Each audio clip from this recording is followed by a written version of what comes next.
assunto hoje aqui na abertura é mais uma vez o marco temporal, né? Você está ouvindo falar bastante sobre essa questão, é porque isso é muito importante, viu, gente? Essa questão ligada à segurança jurídica, ela precisa ser muito bem explicada e nós temos várias frentes de possibilidades aí para esse assunto. Uma delas, vocês já acompanharam ao longo da semana, passou pela Câmara um projeto de lei que reforça os compromissos que estão colocados e muito bem delimitados na nossa Constituição Federal. Eu já disse aqui ao longo da semana, para quem não teve a oportunidade de ouvir, quando nós temos uma nova Constituição no país, é como se o país, juridicamente, do ponto de vista das suas regras, ele nascesse de novo.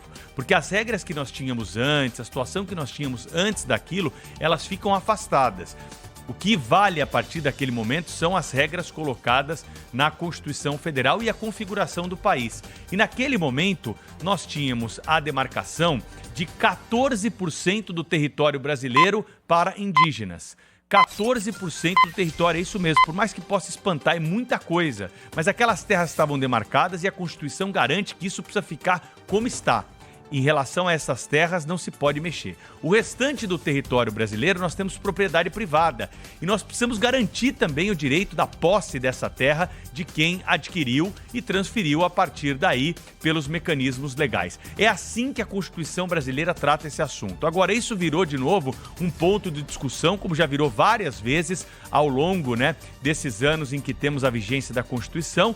E o Supremo Tribunal Federal foi provocado por um caso de Santa Catarina. Mas o Supremo não deveria meter o bedelho nessa questão, porque é uma questão constitucional em primeiro lugar. Em segundo lugar, ainda que haja a possibilidade, para alguns juristas, com a qual eu não concordo, de você legislar do ponto de vista da omissão legislativa, ou seja, o Congresso não quer tratar do assunto, a sociedade precisa de uma resposta para essa demanda. Há ministros do Supremo que acreditam que é possível legislar nessas condições. O ministro Barroso, inclusive, já escreveu isso em livros. Ele acredita que o Supremo tem que assumir essa função na omissão do Legislativo. Mas nesse caso específico, não há que se falar em omissão do Legislativo, porque a Câmara Federal aprovou nessa semana uma proposta a respeito do tema.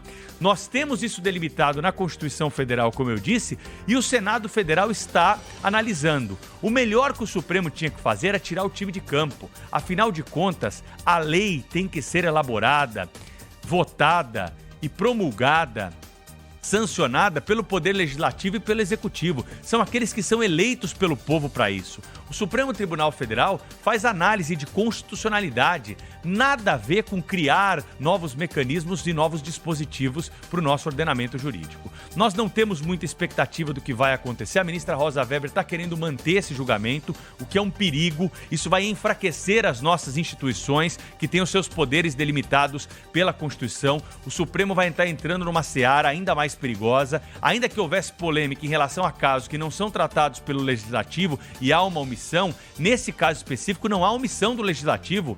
O Legislativo está analisando, sim, essa questão que eu repito aqui, acima de tudo, é constitucional.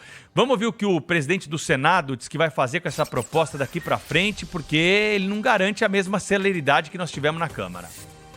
Tivesse prudência, cautela, um mérito por parte dela e da bancada questionável acerca da constitucionalidade, inclusive do mérito do projeto, mas nós queremos dar uma solução. Talvez seja uma oportunidade boa de uma grande concertação, eventualmente de um grande consenso em relação a esse tema, que busca equilibrar todos os interesses. O mais importante é o interesse de todos os brasileiros, e os povos indígenas, obviamente, se inserem nesse contexto de brasileiros que merecem respeito, e evidentemente nós vamos buscar o melhor tratamento possível para esse projeto. Bom, o presidente Rodrigo Pacheco, então, dizendo que no Senado a tendência é que passe isso pelas comissões, depois chegue ao plenário. Ele não quer a mesma celeridade que teve, por exemplo, Arthur Lira, que também mandou um recado lá para o Supremo. Falou, nós estamos analisando essa questão aqui, hein? E fizemos questão de aprovar a urgência, fazer a votação no plenário, como manda o figurino. Vamos ver se o Supremo vai ter a mesma prudência, Daqui para frente, é isso que se espera.